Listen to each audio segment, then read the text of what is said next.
Okay, recording. Hello and welcome to the Arizona Wildcats postgame show. I'm Michael Lev with the Arizona Daily Star, along with my colleague Justin Spears.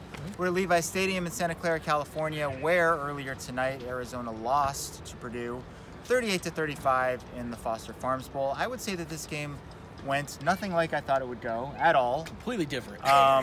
You know, we thought maybe Khalil Tate would get untracked rushing the ball. That never really happened, but he threw for a career-high 5 touchdown passes and over 300 yards. A strange play happened at the end of the first half that we'll get to in a minute that may have, affected the outcome of the game. Additionally, Arizona's defense really didn't show up in the first half at all. They rallied in a big way in the second half before faltering late. So let's touch on all of those topics if we can. Justin, first of all, your thoughts on Khalil Tate's performance tonight? I thought he was dynamite. Simply because everybody knows what he's going to do with his legs. And Purdue pretty much went back to the latter half of every single game that Arizona's played this season. All you got to do is corral Khalil Tate, keep him somewhere around where he can't make plays with his feet. And there was a lot of times this year where you'd see Khalil Tate in games where he would have those 1 to 2 plays that he would burst out and it would give Arizona a little bit of momentum. Purdue did not allow that at all. And Khalil Tate was forced to use his arm. He was exceptional. Like you said, over 300 yards. I mean, he was unbelievable tonight, and unfortunately, it just wasn't enough for Arizona. But however, the future is very bright because considering we sit here and talk about his feet and then what he showed with his arm, we sit here and talk about Khalil Tate being a Heisman candidate for next season.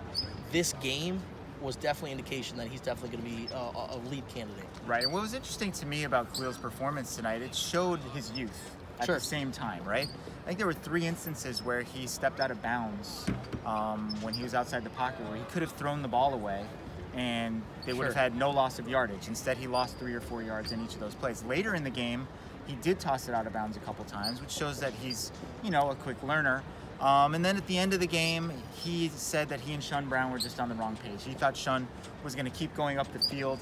As soon as Khalil got rid of the ball, he knew that it just wasn't going to work out. It ended up being the interception that ended the game.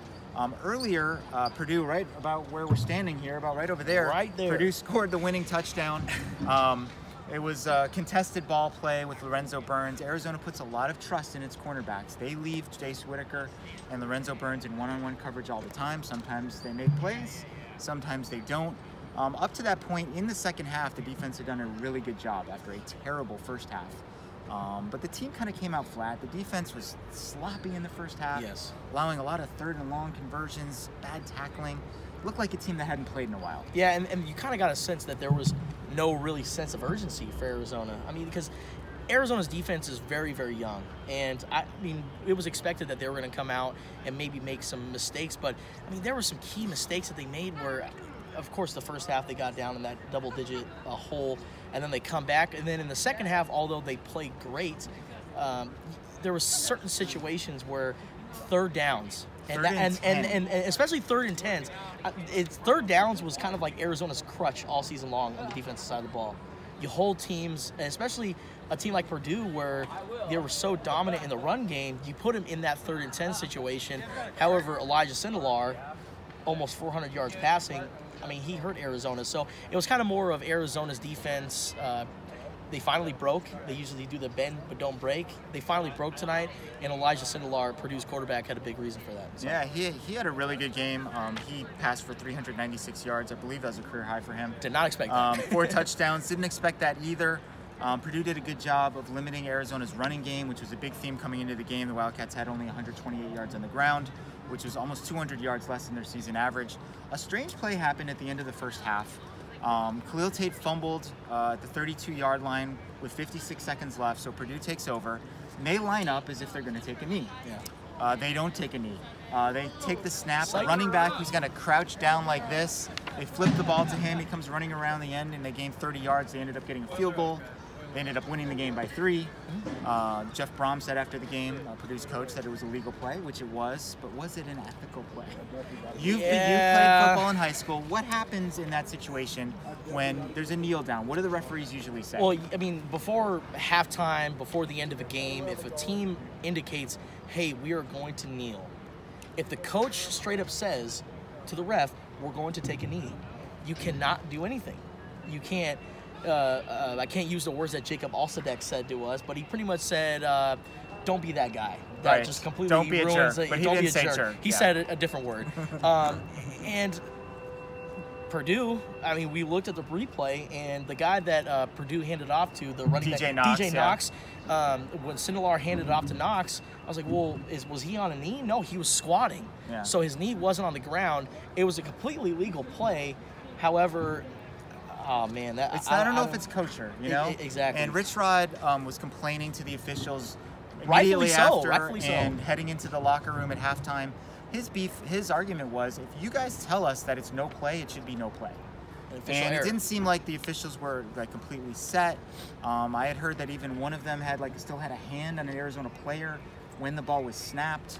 It was just a strange thing. Kudos to Purdue for pulling it off. Yes. It obviously helped them. They tried every trick in the book in this game, which you'll see oftentimes in a bowl game, and that was really the one that worked the best. All right, one more topic before we get out of here and head back home. This season as a whole. Yes.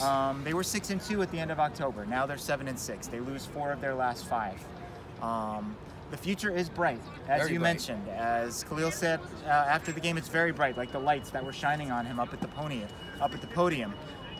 So how do you use this ending of the season to your advantage going in the future?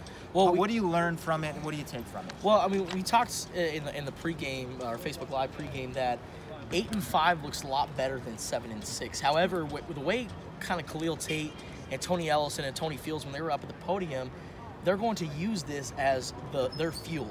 And again, 7-6 does not look nearly as good as 8-5, but when you have a game where you had it in your hands and you're so young and you have so much potential, I mean, this is only going to be the fuel to Arizona's fire.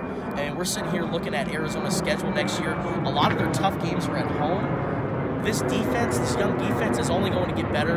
Khalil Tate, the way he showed us off his arm, and he mixed that with his running game, he's only going to get better. As Rich Rod said earlier today, his best football is still out in front of him. Sure, Arizona does lose a lot of linemen up front. You know, guys like Jacob Alsadek, Gerhard DeBeer, Nick Wilson, J.J. Taylor. I mean, there was a lot of players that Arizona relied, or not J.J. Taylor, Zach Green. Yeah.